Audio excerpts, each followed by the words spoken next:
하나님의 말씀은 창세기 48장 말씀입니다. 12절로부터 20절까지 말씀입니다. 하나님의 거룩하고 또 놀라운 말씀을 귀 기울여 들으시기 바랍니다. 요셉이 아버지의 무릎 사이에서 두 아들을 물러나게 하고 땅에 엎드려 절하고 오른손으로는 에브라임을 이스라엘의 왼손을 향하게 하고 왼손으로는 므낫세를 이스라엘의 오른손을 향하게 하여 이끌어 그에게 가까이 나아가매 이스라엘이 오른손을 펴서 차남 에브라임의 머리에 얹고 왼손을 펴서 므낫세의 머리에 얹으니 므낫세는 장자라도 팔을 엇바꾸어 얹었더라. 그가 요셉을 위하여 축복하여 이르되 내 조부 아브라함과 아버지 이삭이 섬기던 하나님, 나의 출생으로부터 지금까지 나를 기르신 하나님, 나를 모든 환난에서 건지신 여호와의 사자께서 이 아이들에게 복을 주시오며 이들로 내 이름과 내 조상 아브라함과 이삭의 이름으로 칭하게 하시오며 이들이 세상에서 번식되게 하시기를 원하나이다. 요셉이 그 아버지가 오른손을 에브라임의 머리에 얹는 것을 보고 기뻐하지 아니하여 아버지의 손을 들어 에브라임의 머리에서 므낫세의 머리로 옮기고자 하여 그의 아버지에게 이르되 아버지여 그리 마옵소서. 이는 장자이니 오른손을 그의 머리에 얹으소서 하였으나 그의 아버지가 허락하지 아니하며 이르되 나도 안다 내 아들아 나도 안다. 그도 한 족속이 되며 그도 크게 되려니와 그의 아우가 그보다 큰 자가 되고 그의 자손이 여러 민족을 이루리라 하고 그날에 그들에게 축복하여 이르되 이스라엘이 너로 말미암아 축복하기를 하나님이 내게 에브라임과 같고 므낫세 같게 하시리라 하며 에브라임을 므낫세보다 앞세웠더라. 아멘. 아마 이 말씀을 들으시면서 여러분이 이게 뭐 손을 이렇게 엇갈리고 축복을 하는데 에브라임과 므낫세가 있는데 장자랑 이렇게 서로 바꿔서 지금 축복을 하는 거구나라는 것은 아마 그림으로 그려지실 겁니다. 야곱이 그렇게 하는 걸 보면 야곱이 혹시 자기가 옛날에 에서와 자기가 동생이었을 때 장자권을 받지 못한 포한이 져가지고 이번에 그 자기 요셉의 아들들은 서로 바꿔가지고 야 둘째가 먼저 장자로 축복을 줘야겠다라고 했는지 아니면 도대체 다른 무슨 이유가 있는지 우리는 읽으면서 그것을 생각하게 됩니다. 애석하게도 그 내용은 다음 주에 우리가 다루게 될 거예요. 오늘은 그쪽보다는 조금 다른 내용을 다루려고 합니다. 그것은 어떤 거냐면 이 스토리의 주인공이 당연히 야곱과 요셉이어야 되는데 사실은 요셉 대신에 요셉의 두 아들이 거의 주연 배우처럼 등장하고 그리고 야곱이 그들에게 복을 주는 사건이 있습니다. 야곱이 굉장히 몸이 약해졌고요. 눈이 잘 안 보일 정도로 그렇게 나이가 들었고 대개 우리가 이때 야곱의 나이를 한 147세 정도로 봅니다. 그런데 이제 야곱이 온 손자들을 기억하실지 모르겠지만 입양을 하고 있는 장면이에요. 내 아들이 되는 거죠. 그러니까 야곱의 아들의 숫자가 늘어나게 되는 겁니다. 요셉 대신에 두 명이 들어와서 야곱의 아들이 되는 거예요. 지금 손주에게 복을 비는 게 아니라 자기 아들에게 복을 비는 것과 마찬가지의 그런 상황입니다. 그래서 여기 보니까 이스라엘의 눈이 나이로 말미암아 어두워서 보지 못하더라 이렇게 시작하고 요셉의 두 아들에게 입 맞추고 그들을 안고 요셉에게 이르되 내가 내 얼굴을 보리라고는 생각하지 못하였더니 하나님이 내게 내 자손까지도 보게 하셨도다. 이 말은 내가 요셉 너를 보는 것도 상상하지 못했다. 내 평생 너 못 보고 끝날 줄 알았다. 근데 너를 보게 됐구나. 그런데 그 정도가 아니라 너의 자손까지 보게 되었으니 이 얼마나 그 마음에 정말 그 감정적인 것으로 본다면 그 아내가 거의 그냥 폭풍우가 몰아친다 이런 뜻이겠죠. 이걸 우리나라에서는 감개무량하다 이렇게 얘기하겠죠. 야, 내가 너희 자손까지 내 손자까지 보게 됐구나 그렇게 얘기를 합니다. 야곱의 마음이 그렇게 뜨겁고 사랑으로 가득 차고 그리고 열렬했던 것만큼이나 요셉의 마음도 그랬을 겁니다. 다시는 가나안으로 돌아가지 않을 것이다. 그는 아버지를 다시 볼 그런 계획도 생각도 없었습니다. 그래서 자기 아들 이름을 므낫세라고 지었잖아요. 그런데 지금 그 아들 둘을, 자기 아들 둘을 할아버지 앞에 와서, 그리고 이제 그 두 아들이 할아버지의 양자가 되고, 그리고 그 자리에서 요셉은 오히려 땅에 엎드려 절을 합니다. 아버지에게. 이것은 아버지에 대한 공경과 사랑의 표시이기도 하지만 동시에 자기의 인생을 돌아보는 이야기이기도 합니다. 여러분 생각해 보세요. 그의 인생은 어쩌면 우리가 상상하기 어려운 일들로 계속되었었습니다. 아마 암흑이라는 표현이 가장 좋지 않을까요? 특히 그가 노예 상인에게 팔려갔을 때, 그리고 보디발의 집에 있다가 감옥으로 들어갔을 때, 감옥에서 참 나올 수 있는 상황이 됐다고 생각했는데 나오지 못하고 계속 거기서 있었을 때, 시편 기자는 뭐라고 표현하냐면 그의 마음이 어떻게 됐다고 말해요? 족쇄에 잡혀 있다, 쇠사슬에 잡혀 있다, 이렇게 얘기합니다. 굉장히 괴롭고 힘들었던 거죠. 오죽하면 그가 나름대로 성공을 했다고 느꼈을 때 내 이 모든 것을 잊으리라, 그리고는 가나안으로 돌아가지 않습니다. 그토록 자기를 사랑했다고 생각했던 아버지에게도 가지 않습니다. 그는 그 모든 것을 정말로 잊어버리고 싶었던 거죠. 이 말은 무슨 뜻이죠? 그가 모든 것을 잊겠다고 얘기했지만 사실은 그 안에 있는 상처는 여전히 치료되지 않았고, 그는 암흑 속에 있었고 어둠 속을 지내고 있다는 것을 보여줍니다. 여러분, 하나님께서는 그러나 요셉이 생각한 것과는 다르게 하나님의 일을 계획하셨고 이루어 가셨습니다. 그리고 그를 통하여 생각하지도 못했던 그런 고백을 하게 하죠. 그 형제들을 만났을 때 결국 말합니다. 형제들이여, 당신들을 구원하시려고 하나님께서 나를 이곳에 먼저 보내셨습니다. 형제들에 대한 미움이 가시지 않았을 것이고, 자기의 인생을 이해한다는 건 더 힘들었을 것이고, 도대체 나에게만 왜 이런 일이 생겼을까? 그나마 내가 이제 총리가 되어서 성공했으니 이 애굽에서나 잘 살아야겠다라고 생각한 그의 앞에 형제들이 나타났던 거고, 그는 그제서야 비로소 하나님께서 이 일을 하신 이유와 뜻을 알게 되었습니다. 그는 정말 어둠에 갇혔다고 생각했을 거예요. 나갈 길이 없잖아요. 여기서 형제들도 끊어버린 것이고 심지어 아버지까지도 버렸습니다. 나 다 잊고 여기서 살 것이다. 여러분, 그때 그가 신앙이 없었던 거 아닙니다. 하나님을 믿고 있었습니다.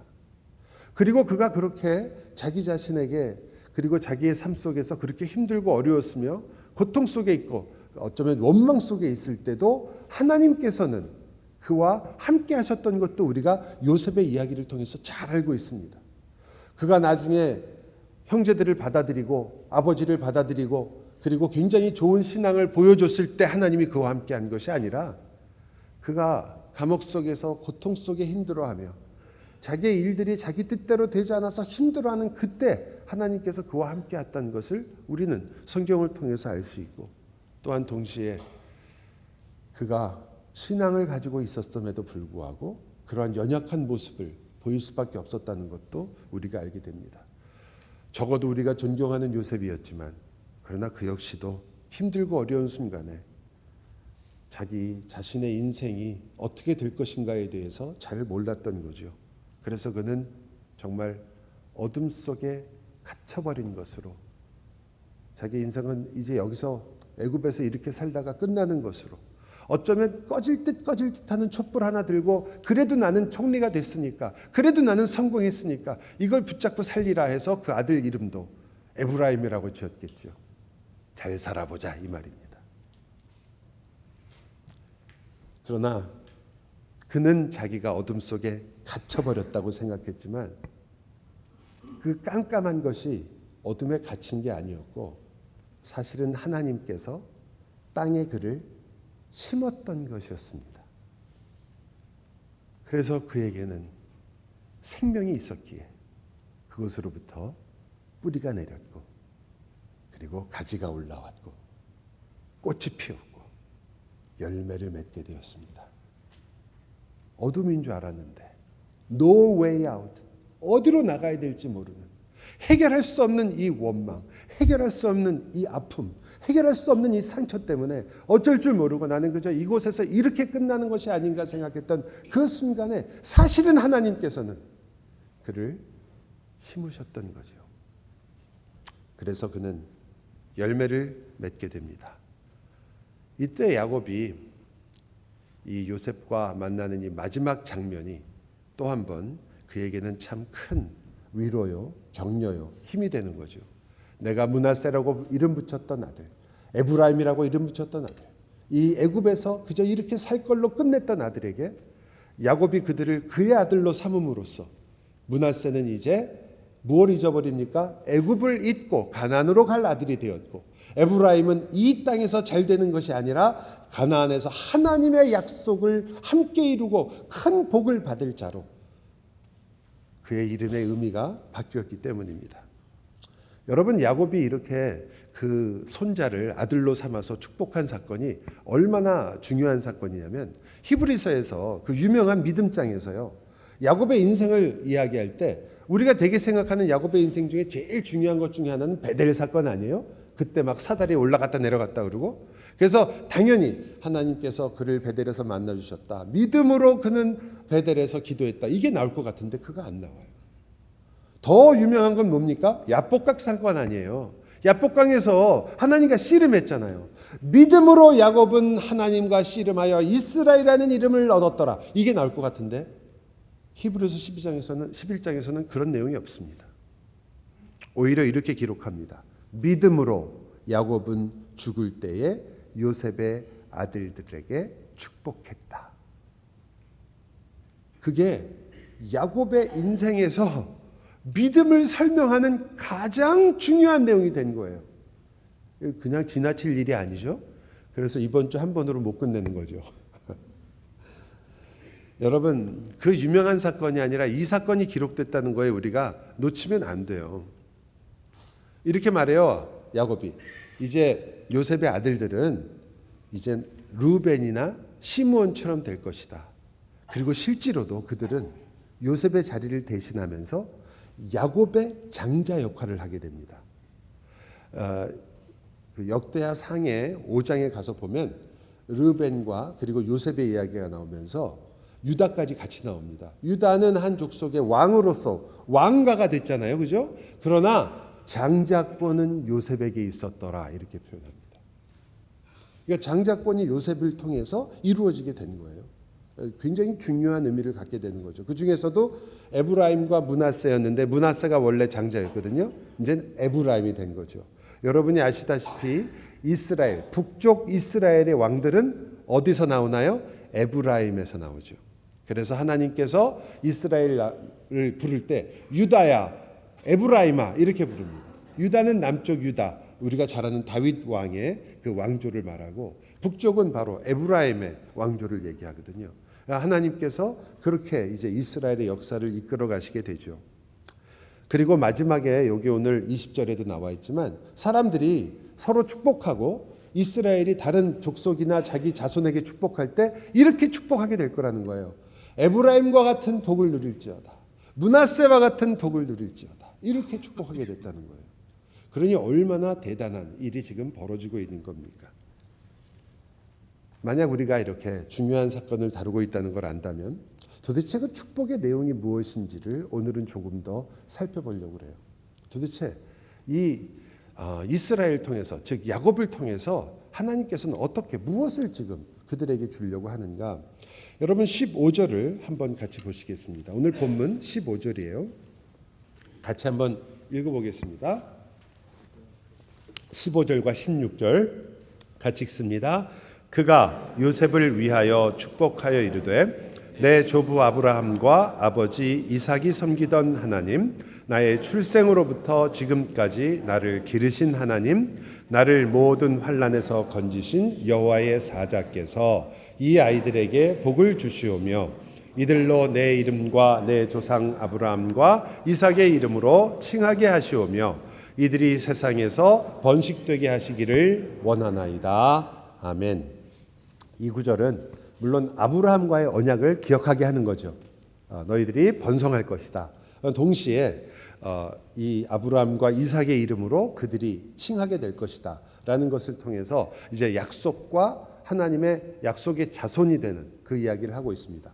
그런데 이 모든 복을 무엇로 설명하냐면 어떤 복이 있느냐도 중요하지만 그 복의 근원이 무엇인가를 설명을 해요. 그 복의 근원이 무엇인가를 설명하면서 제일 처음에 한 내용이 바로 처음 15절 부분에 나오는 겁니다. 이르되 내 조부 아브라함과 아버지 이삭이 섬기던 하나님, 이렇게 이야기합니다. 여러분, 여기서 섬기던이라는 단어는 조금 그 번역에 있어서 우리 개역개정은 물론이고 심지어 새번역은 하시는 하나님이라고 나오거든요. 근데 보살펴 주신 하나님. 그런데 그 단어 두 개 다 사실은 이 단어를 설명하는 데는 조금 약간 그 더 강렬한 그 의미가 있다는 것을 우리가 잊어버릴 수가 있는데, 여기서 섬긴다는 말은 마치 내가 하나님께 예배한다, 또 그 아브라함과 아버지 이삭이 예배하던 하나님, 혹은 아브라함과 이삭이 잘 이렇게 따르던 하나님, 이런 걸 많이 생각하는데 사실 이 단어는 여러분이 잘 아는 단어예요. 이제 구약을 시작해서 첫 번째 족보가 나올 때 하나님께서 그를 이 땅에 두지 않고 하늘로 데려간 사람이 하나 있습니다. 창세기에. 혹시 누군지 아세요? 에녹이죠, 에녹. 그 에녹의 인생을 이야기하면서 그의 인생의 특징이 뭐라고 얘기해요? 하나님과 동행하였더라. 같은 단어예요. 동행하였더라. 이 단어는 계속 반복되는 단어예요. 특히 그 다음에 노아와 동행하였더라. 그 다음에는 아브라함과 이삭도 다 이 단어를 쓰죠. 그 다음에는요, 모세에게도 나옵니다. 모세와 동행하였더라. 이 동행이란 말은 하나님이 그와 아주 친밀한 관계에 있었다라는 걸 얘기하는 거잖아요. 굉장히 친밀했다. 같이, 영어로 그냥 walk이에요. 같이 걸었다. 함께 걸었다는 거죠. 그냥 산책했다는 뜻은 물론 아닙니다. 그냥 너 옆에 놓고 나도 걷고 너도 걸었다, 이런 뜻이 아니라 매우 친밀한 관계를 이야기하는 겁니다. 그런데 그 앞에 사실은 빠질 수 없는 단어가 하나 들어가는데 그것은 하나님 앞에서 동행하였더라, 이런 의미입니다. 하나님 앞에서라는 말은 여러분, 그것은 앞에 있는 뒤에 나오는 그 친밀한 동행하고 조금 다르게, 그 하나님 앞에서 살았다는 것은 하나님의 말씀 앞에서 살았고 하나님을 따랐고 하나님께서 하신 약속을 따라 살았다는 것을 의미하기 때문에 조금 다르죠. 그래서 이렇게 하나님 앞에서 사는 삶을 후에 우리가 라틴어로 코람데오라고 얘기합니다. 코람은 앞에서라는 말이고요. 데오라는 말은 하나님이에요. 그래서 하나님 앞에서 산다. 이것을 우리가 되게 코람데오라고, 여러분이 잘 아시는 바흐라고 발음해야 되나요? 그 바하, 우리가 배웠던 바하의 악보에 보면 항상 SDI라고, 솔리데오 글로리아라고 하나님께 항상 영광을 돌린다라는 약자가 있었거든요. 그리고 그러면서 동시에 코람데오라는 그러한 언어도 당시 항상 같이 이렇게 그 많은, 그 당시 종교 개혁 당시에 많은 분들이 같이 썼던 솔리데오 글로리아만큼 유명한 단어였습니다. 지금도 많은 이들이 하나님 앞에서 사는 의식이 있어야 된다라고 얘기하죠. 우리가 교회의 많은 어려움이나 또 혹은 타락이나 교회가 갖고 있는 여러 문제 중에 하나가 하나님 앞에서 살지 않기 때문이다라는 말을 많이 하는 것은 두려움이 없어졌다는 뜻입니다. 하나님을 경외하지 않는다. 하나님이 정말 살아계시며 우리 안에 역사한다는 것을 실제로는 믿지 않는다라고 얘기할 때 우리는 하나님 앞에서 살지 않는다라는 말을 가끔 씁니다. 하나님이 정말 살아계시며 그리고 우리 삶 속에서 역사한다는 것을 아는데 어떻게 그렇게 행동하고 말할 수 있겠느냐라는 말을 우리가 가끔 할 때 쓰는 말이기도 하죠. 하나님 앞에서라는 말은 그래서 경건한 사람들에게 선한 두려움을 가지고 사는 것을 되게 그렇게 얘기합니다. 이건 조금 설명을 하자면 이런 겁니다. 내가 죄인이라는 것을 아는 것이고 내가 얼마나 연약한 자라는 것을 알고 사는 것이 바로 하나님 앞에서 사는 겁니다. 그래서 우리는 혼자 있을 때도 이 코람데오, 하나님 앞에 있다는 의식을 항상 가져야 된다고 우리가 항상 이야기하죠. 하지만 여러분, 이것은 공포나 혹은 무서움하고는 좀 다른 겁니다. 아주 끈질기게, 그리고 어떻게 보면 의미 없는 간섭을 하는 것도 아니고요. 또 하나님은 우리를 감시한다는 뜻도 아닙니다. 하나님 앞에서 내가 너를 불꽃 같은 눈동자로 본다고 얘기할 때 그것이 그냥 하나님께서 너 언제 실수하는지 보자. 너 언제 죄 짓는지 보자. 네가 얼마나 잘하는지 보자. 이런 눈으로 우리를 보신다는 건 전혀 아닙니다. 여기서 이 말, 하나님 앞에서라는 말이 가장 의미를 가질 때는 뒤에 단어, 동행한다라는 말 때문에 의미를 가지는 거죠. 동행은 뭐라고요? 친밀하게 관계를 갖고 있는 겁니다. 친구라는 뜻이에요. 친구.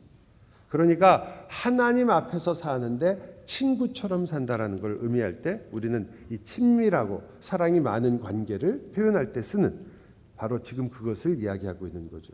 그래서 나의 죄가 분명히 우리가 죄의 유혹 속에 힘들고 어려울 때 그 죄로부터 우리를 보호하고 지키시려고 역사하시고 또 나 자신의 약함을 잘 알고 계시기 때문에 우리로 하여금 내가 내 힘으로는 내 기도조차도 잘 못하는다는 것을 잘 아시는 그 주님께서 나를 위해 끊임없이 기도하시고 친구잖아요. 그게 좋은 친구 아니겠어요? 좋은 친구가 어떤 친구예요? 여러분이 아시는 것처럼 저는 가끔 좋은 친구를 뭘로 설명할까 할 때 이런 말도 맞는 것 같아요. 아주 귀찮게 하는 사람. 잔소리 엄청 해요. 카톡 엄청 보내죠. 맨날 잘 있냐, 뭐 하고 있냐, 밥 먹었냐. 친구는 가까운 친구는 그러지 않나요? 더 가까울수록 뭐 카톡이 더 자주 오겠죠. 뭐 할 얘기가 그렇게 많은지 그렇게 밖에 나가서 만나고 돌아와서 또 전화하잖아요. 무슨 얘기할 게 많은지. 그게 친밀하다는 걸 되게 우리 친구 관계에서도 많이 보게 되는 거죠. 그래서 내 모든 걸 거의 다 알고 있고 내 얘기를 할 때 아무 꺼리낌이 없으며 심지어 하나님과의 관계를 생각해 본다면 내가 길을 좀 잃어버렸을 때 나에게 일로 가 절로 가 그러는 게 아니라 사실은 나에게 지혜롭게 해주시고 나를 지혜 가운데로 인도해 주시는 것. 이게 바로 사실은 하나님께 우리가 기도할 때는 하나님 A, B, C, D 4개 중에 어느 거예요? 나 그 길로 가라면 갈게요. 이렇게 많이 하지만 하나님께서는 A, B, C, D 중에 하나의 어떤 길을 여러분이 가는 것을 가르쳐 주기보다는 이 길 속에서 여러분이 심지어 조금 헤매고 힘들어 하더라도 하나님께서 여러분에게 채워야 할 것들을 채우시기를 원합니다. 여러분이 그곳에서 만약 사랑을 배워야 한다면 여러분은 그렇게 쉽게 답안지처럼 쓸 수 없을 거예요. 만약 여러분이 그곳에서 인내를 배워야 한다면 여러분은 1번과 2번 사이에서 엄청 고민하면서 길을 찾아야 될 겁니다. 또 어떤 때 여러분이 만약 나는 좀 온유한 심령을 구한다 그러면 주여 나를 온유하게 해 주옵소서 그러면 하나님이 온유를 딱 주는 게 아니죠. 주님 내게 사랑을 하게요. 사랑 탁 주면 얼마나 좋겠어요. 우리는 다 그걸 원하지만 그렇게 안 하시고 원수를 붙여주죠. 그래서 그 사람 때문에 기도하게 하고 고민하게 하고 힘들어하게 합니다. 그리고 사랑이 무엇인지를 배우게 되고 거기서 다 내 자신이 누구인가를 깨닫게 되고 참 어렵고 힘든 순간을 통해서 우리가 누구이며 사랑이 무엇이고 도대체 성도란 무엇이고 교회란 무엇인가를 그렇게 가르쳐 가시죠. 그게 참 하나님의 놀라운 지혜인데 가끔 우리는 힘들죠. 예? 좋은 친구는 그래서 잔소리도 많이 하고요. 카톡도 많이 하고 전화도 많이 하고 자주 찾아오고 심심하면 전화 걸어서 야 오늘 저녁에 칼국수 먹자 이러는 게 친구 아니에요. 여러분 하나님이 안 그러실 것 같아요? 하나님이 여러분에게 얼마나 끊임없이 구해야 하시는지 모르십니까? 순간순간마다 여러분이 살아가는 그때마다 여러분이 아침에 일어날 때마다 잠자리에 들 때마다 아니 일을 하다가 힘들 때마다 어려울 때마다 또 다른 생각하고 있을 때마다 어떤 때든지 여러분의 마음속에서 성령 하나님께서는 정말 우리는 까맣게 잊어버릴 때도 있지만 여러분 안에서 끊임없이 우리의 마음을 휘저어 놓으시죠. 주님 주여 아버지 주님 후속타가 좀 없어서 그렇지 우리 잘하잖아요 그거. 주님 그러고 기도하는 건 아니죠. 그냥 아이고 주여 그러고 말아서 문제인데 하지만 그때마다 하나님은 여러분에게 말을 거시는 거 아니겠습니까? 여러분 최근에 여러분 정말 주님과 친밀한 대화를 나눈 적이 언제십니까? 저는 항상 그런 생각을 해요. 여러분이 주님과 기도할 때 참 진지하고 그리고 참 하나님 앞에 나아가는 것도 굉장히 필요하지만 하나님께 여러분이 오늘 너무나 친구들하고 얘기하다가 재밌는 얘기를 하나 들었어요. 이 이야기는 꼭 써먹고 싶어. 여러분 누구한테 써먹어요 그거 되게? 친구들 만나서 써먹죠? 아니면 어디 사람들 있는 데서? 왜 하나님한테는 한 번도 안 써먹으세요? 하나님도 듣고 싶으세요 여러분의 조크. 그게 아재 개그건 뭐건. 왜 우리는 하나님께는 우리가 즐거웠던 이야기를 나누지 않을까요? 왜 하나님께는 여러분이 기뻐하고 좋아했던 이야기는 나누지 않을까요? 여러분은 그저 하나님을 여전히 내 소원을 들어주는 머신으로 생각하시는 건 혹시 아니십니까? 그래서 누르면 뭔가 나오시는 분, 내가 기도하면 들어서 그거 응답해 주시는 분 정도로 우리가 생각하고 있다면 여러분이 이 친밀하다는 걸 언제 배울 수 있으며 친구라는 걸 언제 알 수 있겠어요? 하나님은 저 하늘에서 항상 나를 굽어 살피시는 분, 거기까진 갈지 모르죠. 그러나 나에게 잔소리하고 내 이야기 듣기를 좋아하고 내가 혼자 실없는 얘기하는 것도 기쁘게 들어주시는 그 하나님을 왜 여러분과 저는 이토록 모를까요? 그래서 저는 첫 번째가 우리가 지금 야곱이 그의 후손에게 너희는 이 하나님과 동행해야 된다. 이 하나님과 함께해야 된다라고 말하는 것입니다. 이것은 여호와 레이, 히브리어로 하면요. 여호와 레이라는 말은 바로 하나님은 나의 친구란 뜻입니다. 히브리어는 뒤가 이루, 레이 이렇게 이루 끝나면 나의라는 소유격을 되게 얘기하거든요. 그래서 여호와 레이 하면 나의 친구, 레이란 말이. 하나님은 나의 친구이십니다. 첫 번째 저는 여러분이 그것을 기억했으면 좋겠어요. 그는 나의 아버지요, 내 신랑이요, 나의 친구입니다. 정말 나를 아껴주는 이 세상에서 나보다도 나를 아껴준다고 되게 말하죠. 그렇게 나를 아껴주시는 분이라는 거죠. 여러분이 에녹이나 노아나 아브라함이나 모세의 생애를 보면 우리는 그것을 알 수 있습니다. 두 번째 야곱이 말하는 하나님, 이 복의 근원이라고 우리가 그것을 누리고 살아야 될 하나님의 이름은 이렇게 표현합니다. 내가 태어났을 때부터 나를 길러주신 여호와 하나님. 여기서 길렀다는 말은 좋은 번역인데요. 이거는 좋은 번역인데 사실은 먹였다, 양육했다 혹은 보다 더 많이 쓰는 말은 내 목자가 되셨다라는 뜻입니다.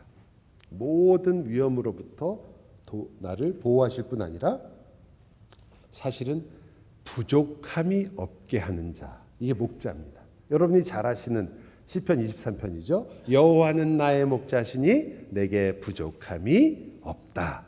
왜냐하면 목자이시기 때문입니다. 나를 때에 따라서 물가로, 때에 따라서는 풀밭으로, 맨날 물로만 가는 거 아니고요. 항상 좋은 풀밭으로 가는 거 아니에요. 왜냐하면 우리는 어떤 때는 험한 길을 가야 될 때도 있고 또 어떤 때는 사망의 음침한 골짜기처럼 보이는 곳도 가야 할 것입니다. 그때도 여러분을 부족하지 않게 하신다는 거죠. 참 놀랍죠? 하나님이시니까 진정한 목자니까 이 일이 가는 겁니다. 인자하심과 선하심이 나를 따르는, 영원히 나를 따르는 그 하나님, 그것을 지금 야곱이 이야기하는 거죠. 제가 이제 설교 시간에 저희 자녀들 이야기를 하면 항상 저희 식구들은 제발 그런 얘기 좀 그만하라는 얘기를 해요.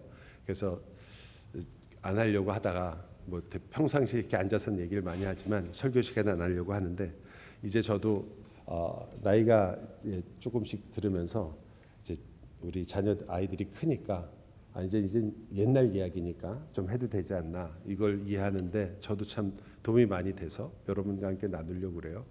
여러분도 이제 처음 첫 아이를 키울 때는 다 누구나 비슷하잖아요. 그때는 경제적인 여유도 없고 시간도 없고 막 열심히 일하시고 그럴 때라 아이에게 생각보다 시간을 많이 할애하지 못합니다.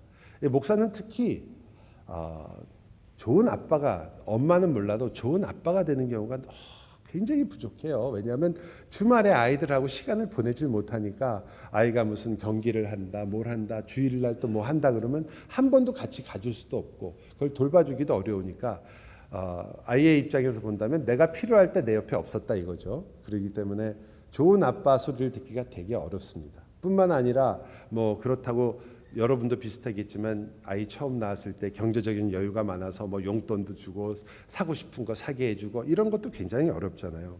그래서 항상 아이를 키울 때 사정도 넉넉하지 않고 해지 못하는 것이 많았기 때문에 지금도 항상 생각해 보면 아, 내가 참 그때 아이를 잘 키우지 못했나 이런 생각을 할 때가 있습니다. 근데 아이가 한 30쯤 다 돼가는 그때 저희가 집에서 가정 모임을 하고 있었을 때였어요. 그래서 제가 그날 좀 마음에 그때 본문이 뭐였는지 그 기억 안 나는데 마음에 좀 이렇게 감동이 있었던 것 같아요. 그래서 내가 아이한테 한번 이야기를 꺼내가지고 사과를 해야겠다. 그리고서는 한번 이야기를 했습니다. 아빠가 사실은 참 너한테 미안하다. 너희가 나를 필요로 할 때는 아빠가 참 주말에 다른 것도 아니고 또 뭐 교회에서 또 신방을 하고 여러 가지가 있었기 때문에 가지 못했던 거 아빠는 항상 그 기억한 게 참 미안하게 생각한다. 또 네가 참 필요한 게 많이 있었을 텐데 아빠는 사실 네가 필요한 게 뭐였는지도 잘 몰랐다.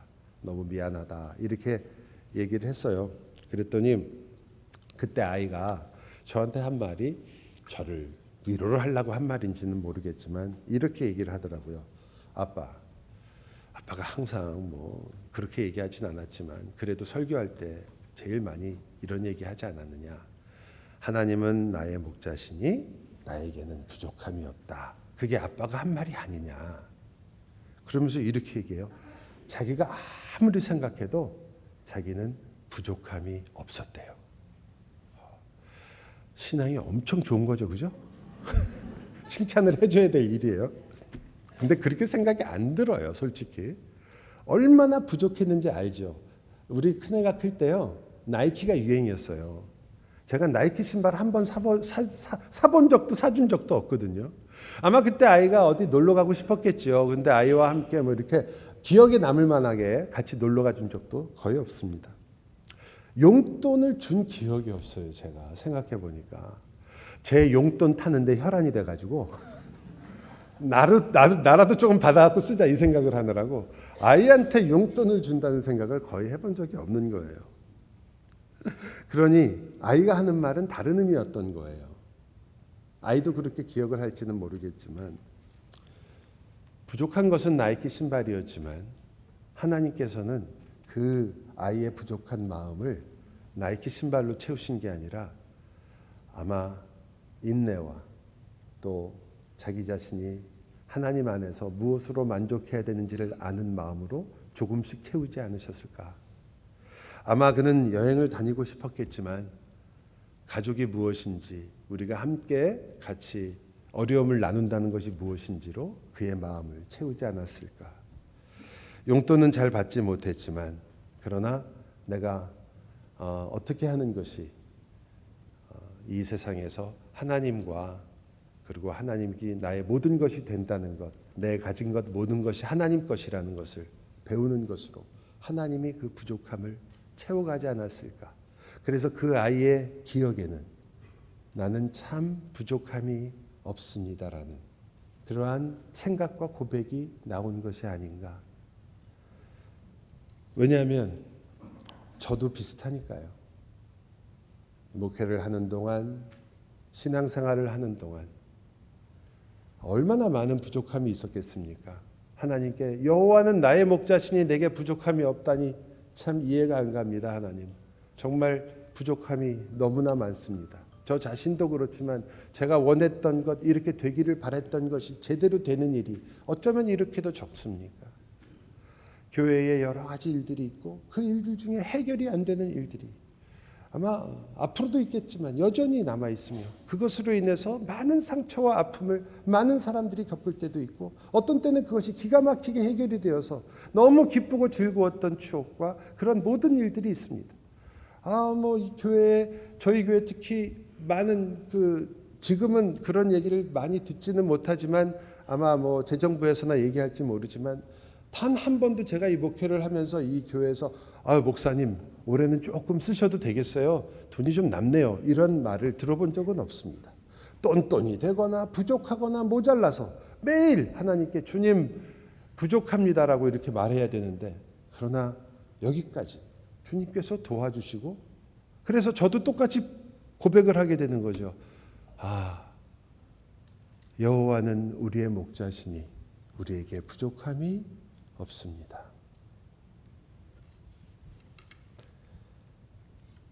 우리가 아는 것처럼 우리가 평안을 구합니다. 야곱도 그랬을 거 아니겠어요? 야곱이요, 바단 아람에서 그냥 살았다면 어떨까요? 가나안으로 돌아오지 않고 부자였거든요. 자식도 많았어요. 그가 돌아왔을 때 부족함이 없는 거예요, 사실은. 그때가 제일 부족함이 없어요. 재산도 엄청났고 부자가 됐잖아요. 자식도 많았고 돌아오는데 거기서 사는데 아무 어려움이 없었어요. 그런데 하나님께서 그를 야복강에서 만나서 너의 인생이 부족하다라고 얘기한 거 아니에요. 너가 너의 인생의 주인이 여전히 되어 있고 그것을 놓지 못해서 여전히 싸우고 있는 것이 아니냐. 주님께서 그에게 먼저 나타나서 시비를 거셨죠. 그리고 그로 하여금 하나님이 진짜 나의 주인이라는 것을 알게 하셔서 그가 진짜 가졌던 부족함을 채우셨단 말이에요. 그는 자신은 우리 눈으로 봐도 부족함이 없었을 것입니다. 어쩌면 우리가 교회를 볼 때도 우리 교회도 이런 데는 부족함이 없다라고 생각하는 그런 부분이 있을지 모르겠죠. 여러분, 우리의 생각과는 너무 다르게 하나님은 우리 교회에 부족함이 있다고 지금 말씀하고 있는 거죠. 그 사랑이 되었던, 인내가 되었던 우리가 여전히 부족함을 갖고 있으며 그 부족함에 대해서 주님께서는 말씀하고 계시고, 그리고 우리가 그것을 어떻게 하나님의 은혜 가운데서 이 일을, 하나님이 부족함을 채우시는 이 일에 같이 동참하고 있는가를 보여줍니다. 여러분, 우리가 부족해서 하나님이 우리를 버리시는 법은 없잖아요. 그리고 우리가 부족한 것을 채웠기 때문에 하나님이 기뻐하시는 법이 없어요. 오히려 우리의 부족함에도 불구하고 이러한 우리를 데리고 하나님이 어떠한 분이시며 이 교회를 하나님이 어떻게 사랑하시며 하나님의 일이 어떻게 이루어지는가를 증명해 내시기 때문에, 그래서 우리가 하나님 앞에 무릎을 꿇고 항복하는 거 아니겠습니까? 그 하나님이 우리의 하나님이시기 때문에 우리가 여전히 나 같은 사람을, 우리 같은 이런 부족한 이들을 가지고 하나님은 일하시는 것이구나. 그렇게 우리의 부족함을 채워가시는 거구나. 그걸 조금씩 깨닫게 되는 거죠.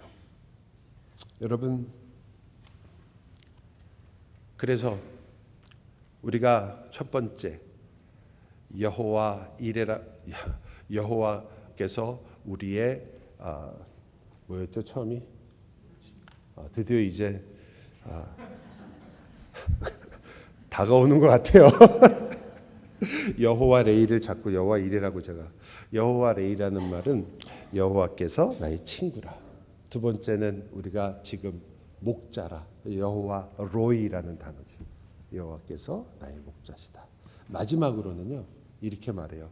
여호와의 사자를 뜻하는데, 여호와의 사자란 그리스도를 뜻하고 나를 건지신다라고 표현합니다. 그것은 여호와는 나의 구원이시라. 이것이 세 번째로 이 야곱이 우리에게 하는 말입니다. 가장 큰 환난에서 가장 놀라운 선을 이루시는 하나님을 보는 거죠. 우리가 어떤 때서 어떻게 내 힘으로 버티려고 하는 그곳에서 하나님께서 우리를 어떻게 인도하셨고 그 부족함을 어떻게 채우셨는지를 보여주시는 것입니다. 여러분, 다시 한번 마지막으로 말씀드립니다.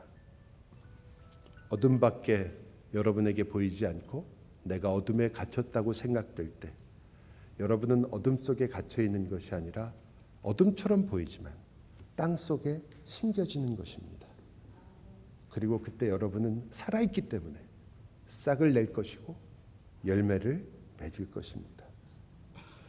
여러분이 만약 나의 삶이 깨어졌고 내가 생각했던 많은 것들이 흔들렸으며 그래서 내 삶은 상처로 얼룩지고 있다고 생각한다면, 여러분, 깨어진 그릇에 햇빛이 드는 것입니다. 바로 깨어진 그 금 사이로 하나님의 은혜의 빛, 예수 그리스도의 빛이 들어올 수 있으며, 그때 비로소 어둠 속에 있었던 나의 그릇이 그 빛을 얻게 되는 것입니다. 그래서 나의 삶이 깨어지고 상처를 입었다고 생각했을 때 그 상처의 틈으로 비로소 빛이 되시며 깨어진 삶을 겪으시고 아시고 우리를 위해 그것을 짊어지신 예수 그리스도의 빛이 우리에게 들어오고 있다는 것을 꼭 기억하셔야 합니다. 여러분과 저는 말할 수 없는 아버지의 사랑을 받고 있는, 세상이 어떻게 이야기하든 그리고 이 역사가 여러분을 어떻게 거스르건 이 땅이, 이 지구가 반쪽이 나고 하늘이 말려 올라가고 그리고 바닷물이 증발해 버리고 이 세상이, 우주의 모든 별들이 떨어지고 세상이 다 정말 어둠 속으로 다 말려 들어간다고 할지라도 여러분을 그 어떤 것보다도 안전하게 지키시는 하나님의 손안에 있는 하나님의 자녀라는 것을 반드시 기억하시고, 그리고 그를 어떻게 그 부족함을 채우시며 그 부족함 속에서 우리를 무엇으로 인도하고 계시는 분인가를 잊지 말고 그 소망 중에 우리가 그 길을 함께 걸어가며 그 하나님께서 주시는 그 소망으로 말미암아 우리의 지친 몸과 우리의 지친 마음 속에 영원한 생명을 심으셨으니, 주님 지금 한숨밖에 나오지 않고 너무나 지쳐서 힘든 그 상황 속에서도 내 안에는 꿈틀거리는 그리스도의 생명이 있다는 것을 반드시 뚫고 나와 열매를 반드시 맺을 거라는 것을, 사랑하는 여러분, 절대 잊지 마시고 여러분의 삶 속에서 하나님이 주시는, 세상이 주지 못하는 그 확신과 소망과 기쁨을 놓치지 마시기 바랍니다. 기도합시다.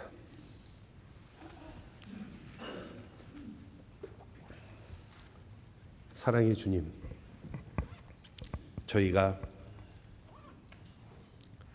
그 주님의 은혜 속에 있는 자라는 것을 기억하게 하여 주시고, 야곱이 불렀던 그 하나님의 이름을 역시 우리의 이름이라는 것을 알게 하여 주옵소서. 하나님은 나의 영원한 친구요, 하나님은 나의 영원하신 목자요, 하나님은 나의 영원하신 구원이심을 주여 다시 고백하나이다. 나의 힘이 되신 여호와여, 내가 주를 의지하나이다.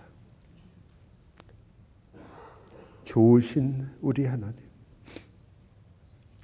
우리의 상처를, 우리의 아픔을, 이제 우리의 부족한 삶을 나의 목자이신 주님이시여 우리로 고백하고 감사하게 하여 주옵소서. 여호와는 나의 목자시니 결국 우리에게는 부족함이 없으리로다.